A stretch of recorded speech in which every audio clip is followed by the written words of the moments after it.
हे एव्हरीवन, आज आपण झटपट नाश्ता करणार आहोत। लहान मुले असो मोठे असो सर्वांनाच आवडणार हा नाश्ता। तर एकदा नक्की ट्राय करून बघा आणि 5 मिनिटमध्ये संपून सुद्धा जाणार। चला मग व्हिडिओला सुरुवात करूया। तर इथे मी कॅबेज घेतलेली आहेत आणि ही कॅबेज पत्ताकोबी जे आहेत ते आपल्याला बारीक चिरून घ्यायचे आहेत आणि ऑप्शनल आहेत। तुम्हाला जर पत्ताकोबी आवडत नसेल तर तुम्ही स्किप केली तरीही चालेल आणि जास्त टाकायची नाही आहेत, बस इतपत आपल्याला टाकून घ्यायचे आहेत।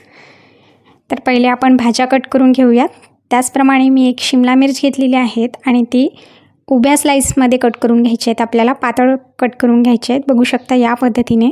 तर शिमला मिर्चसुद्धा कट करून झालेली आहेत, अर्धीसुद्धा करून घेऊयात। या पद्धतीने जर कट कराल तर नक्कीच त्यामध्ये छान वाटणार आणि खायलासुद्धा मजा येणार।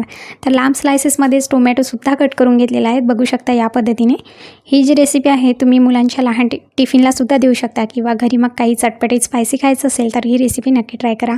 2 लसूण पाकळ्या घेतलेल्या आहेत, त्यासुद्धा गोल कट करून घ्यायच्या आहेत। तर बघू शकता या पद्धतीने कट करून घेतलेल्या आहेत छोट्या छोट्या। तर जास्त टाकायचं असेल तर यामध्ये तुम्ही जास्त भाज्या ॲड करू शकता।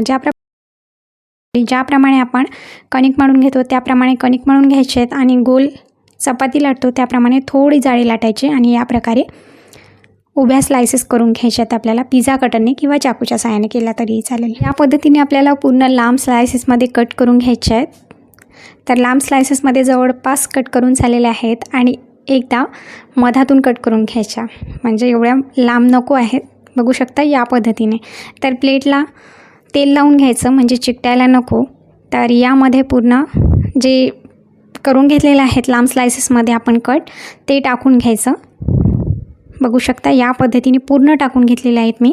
आणि पाणी उकळायला ठेवलं होतं त्यामध्ये हे आपल्याला ठेवून द्यायची आहेत ही प्लेट ठेवल्यानंतर यावरून झाकण ठेवायचं आहे, साधारण 4 ते 5 मिनिट होऊ द्यायचं।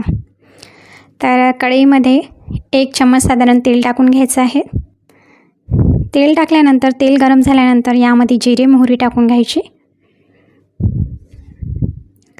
तर जिरे मोहरी ऑप्शनल आहेत, आवडत असेल टाका, नाही टाकला तरीही चालेल। तर लांब स्लायसेसमध्ये 1 कांदा चिरून टाकायचा आहे, त्याचप्रमाणे टोमॅटोसुद्धा टाकायचा आहे। आपण शिमला मिर्च कट करून घेतलेली होती ते सुद्धा टाकून घ्यायची आणि पत्ताकोबी कट करून घेतलेली होती ते सुद्धा यामध्ये टाकून घ्यायचे आहेत, बघू शकता या पद्धतीने। तर यामध्ये लसूण पाकळ्या टाकायचं मी विसरले, सो मी लास्टमध्ये टाकलं। तर हे व्यवस्थित परतून घ्यायचं आहे साधारण 1 मिनिट। जास्त आपल्याला या भाज्या शिजू द्यायच्या नाही आहेत। तर बघू शकता या पद्धतीने 1 ते 2 मिनिट होऊ द्यायचं आणि नंतर हे सुद्धा आपण वाफवून घेतलेले आहेत। यामध्ये थंड पाणी टाकायचं आणि मोकळं करून घ्यायचं। तर साधारण लवकरात लवकर हे मोकळं होऊन जातं, कारण आपण यामध्ये तेलसुद्धा लावून घेतलेलं होतं। तर यामध्ये green chilli sauce, tomato sauce, vinegar, त्याचप्रमाणे रेड चिली सॉस टाकून घ्यायचं आहे। सोया सॉससुद्धा टाकलेला आहे, थोडा थोडा टाकायचं। तर बघू शकता या पद्धतीने पूर्ण सॉस टाकून घ्यायचा आणि शेवट टोमॅटो सॉससुद्धा टाकायचा, जो की सर्वांचा आवडता असतो। तर 1 चम्मच मीठ टाकलेलं आहे। यामध्ये आपल्याला तिखटही टाकायची गरज नाही, कारण आपण रेड चिली आणि ग्रीन चिली सॉस टाकून घेतलेला आहे। ते व्यवस्थित परतून घ्यायचं। तर हे झाले आपले होममेड नूडल्स। तर हे जे आहे, ज्या वेळेस आपल्या इथं नूडल्स अवेलेबल नसतात तर ही रेसिपी लहान मुलांना देऊ शकता आणि एकदम हेल्दी रेसिपी आहेत, कारण आपण ही गव्हाच्या पिठापासून केलेली आहे। तर यामध्ये कोणतेही नूडल्स बाहेर आणून खाण्याची गरज नाही। तर आपण घरीच लहान मुलांना असं काही चटपटीत करून देऊ शकतो। तर लहान मुले असो मोठे असो सर्वांनाच हा नाश्ता आवडणार।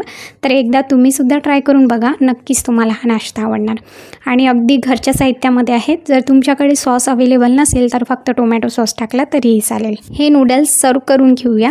तर नूडल्स जवळपास तयार झालेले आहेत। एका बाउलमध्ये आपण हे नूडल्स काढून घेऊया। तर साधारण या नूडल्समध्ये मस्तपैकी पत्ताकोबीसुद्धा टाकून घ्यायचे आहेत वरनं आणि कोथिंबीर टाकून घ्यायचे आहेत, ज्यामुळे नूडल्स जे आहेत खायला मजासुद्धा येणार आणि छान चटपटीत लागणार।